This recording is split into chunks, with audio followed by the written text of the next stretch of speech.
बंगाल जला है और कैसे वहां घटनाएं घटी हैं वो किसी से छिपी नहीं। इसको लेकर बात हम करेंगे कि आगे तैयारी क्या है, क्या सरकार की तरफ से, संसद की तरफ से अगर कोई कानून बन गया है तो क्या उस पर विपक्ष इसी तरीके की राजनीति करेगा क्या। डॉक्टर हिमांशु शुक्ला मेरे साथ में है, बीजेपी के प्रवक्ता, डॉक्टर टीना कनवीर मेरे साथ में है, कांग्रेस की प्रवक्ता, फाजिल अहमद मेरे साथ इस्लामिक स्कॉलर के तौर पर जुड़े हुए हैं, फरहत अली खान मेरे साथ में अध्यक्ष है, मुस्लिम महासंघ के राज बिहारी जी वरिष्ठ पत्रकार के तौर पर मेरे साथ में मौजूद हैं। आप सभी का इंडिया न्यूज पर स्वागत। सबसे पहले फरहत अली खान जी, मैं आपसे शुरुआत करना चाहूंगी। देश में कानून ऐसे ही बनते हैं ना कि संसद में उन पर चर्चा होती है, वोटिंग होती है, फिर राष्ट्रपति की मंजूरी होती है और फिर कानून बन जाता है।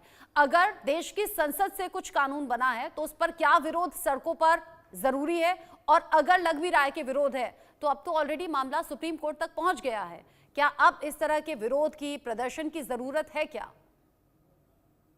देखिए, जिस चीज की जरूरत थी, मैं सरकार का फेवर नहीं कर रहा हूं, उस चीज को मौजूदा सरकार ने पटल पर लाकर, मतलब दोनों सदनों में, राज्यसभा और लोकसभा में लाकर के एक निर्णायक भूमिका में आए, क्योंकि गरीबों का, यतीमों का, अनाथों का, मजदूरों का हक काट दिया गया था। मैं रामपुर उत्तर प्रदेश का रहने वाला हूँ, नवाबों का शहर ये रहा है, यहाँ पर वक्फ संपत्ति रही है और नवाबों ने वक्फुल अल्लाह कर कर संपत्ति दी थी। लेकिन जो नवाब उनके बेटे हुए, उन्होंने भी उस संपत्ति को खुर्द-बुर्द किया और एक प्रेस कॉन्फ्रेंस उन्होंने की थी कि हमारी जो है वो वक्फ संपत्ति पे सरकार का कोई हक नहीं होता।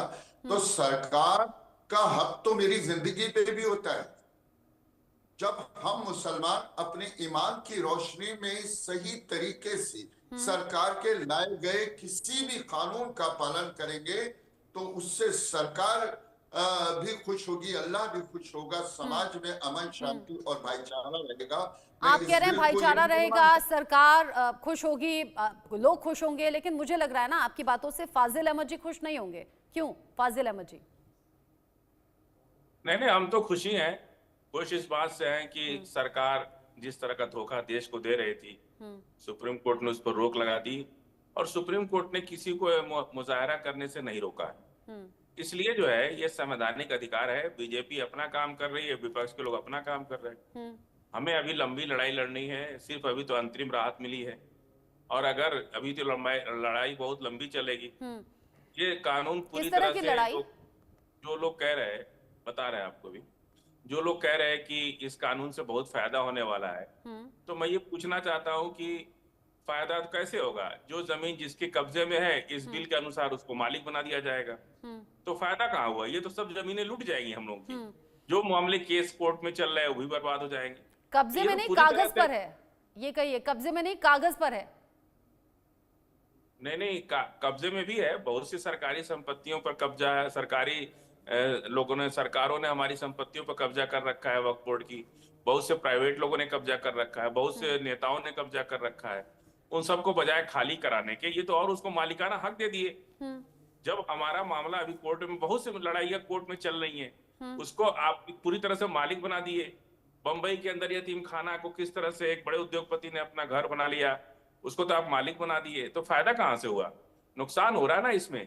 उसके बाद हमारी कब्रिस्तान, हमारी प्राइम लोकेशन पर कब्रिस्तानें हैं, शहर के अंदर है, बेशकीमती जमीनें हैं, कब्र, दरगाहें हैं, मस्जिदें हैं, मुझे एक सीधी बात का जवाब स्कूल दीजिए। है, हालांकि ऐसा कम होता है कि आप सीधी बात का जवाब, मुझे एक सीधी बात का जवाब दीजिएगा। देश में संसद का सम्मान है, संसद से कानून बनते हैं, वो कानून बनकर अगर लागू हो जाएं, उस पर विरोध के अलग अलग तरीके शांतिपूर्ण तरीके से हो तो समझ में आता है। कृषि कानून को लेकर भी लोग सड़कों पर आए थे, लेकिन अगर उसी विरोध के नाम पर आग जलने लगे, लोगों की जान जाने लगे, जो पश्चिम बंगाल में हम देख रहे हैं, तो भी आप कहेंगे कि हाँ विरोध जारी रहेगा? देखिए, दो बात आपने कही। पहली बात ये कहा कि पार्लियामेंट से बना कानून, जो कैश फॉर जो चंदा था, जो स्टेट इलेक्शन बॉन्ड जो कानून, वो भी तो पार्लियामेंट से ही बना था, उसे भी सरकार ने खत्म किया, कोर्ट ने खत्म किया। दूसरी बात आपने कहा कि पश्चिम बंगाल में तो उत्तर प्रदेश, बिहार के लोग पकड़े जा रहे हैं। 164 के बयान मजिस्ट्रेट के सामने वो बंगला नहीं बोल पा रहे, वो हिंदी बोल रहे हैं। तो 100 से ज्यादा उत्तर प्रदेश, बिहार के लोग पकड़े गए हैं बंगाल के अंदर। तो अब दंगा कौन करवा रहा है? बीजेपी का तो पहले से ही नाम है भारतीय जनता पार्टी। ये तो दंगे पे ही इनकी पूरी राजनीति होती है, क्योंकि बंगाल में इलेक्शन होने वाला है, इसलिए ठीक है, आप कह रहे हैं बीजेपी ने दंगा करवा दिया, लेकिन फिर सवाल होगा कि असदुद्दीन ओवैसी क्यों लोगों को इकट्ठा कर रहे हैं, एआईएम पीएलबी क्यों लोगों को इकट्ठा कर रहे हैं, मुसलमानों को क्यों कहा जा रहा है कि आप अपने हक की आवाज उठाइए और इकट्ठा होइए, जलसा सज रहा है। हिमांशु शुक्ला जी, आपकी सरकार कानून लाती है, कानून बन जाता है और उसका विरोध शुरू हो जाता है। अब बीजेपी ये कोशिश कर रही है कि उन मुसलमानों के बीच में जाए जो डरे हुए हैं, सहमे हुए हैं, उन्हें बताएं कि भाई इस कानून का ये फायदा होगा। क्या पहले ये होमवर्क किया गया था? पहले मैडम फाजिल जी इस बात का जवाब दे कि इन्होंने कैसे बोल दिया कि हिंदी बोलने वाले दंगा करते हैं। फाजिल जी आप भी तो हिंदी बोल रहे हैं, बोलने वाले नहीं दंगा कर रहे हैं, उनके बोलने से कुछ नहीं होता, उनके बोलने से कुछ नहीं होता, उनके बोलने से कुछ नहीं होता। दंगा करने वाले हिंदी पश्चिम बंगाल में टीएमसी भी तो बार बार कह रही है कि बीजेपी ने दंगा करवा दिया, बीजेपी कह रही है टीएमसी ने दंगा करवा दिया, टीएमसी कह रही है बाहर से गुंडे बुला लिए, टीएमसी कह रही है बांग्लादेश से आ गए, बिहार से आ गए, बोलने से कुछ नहीं होता, बोलने वाली बातें हैं। आप मुझे जवाब दीजिए हिमांशु जी। बंगला नहीं बोल पा रहे।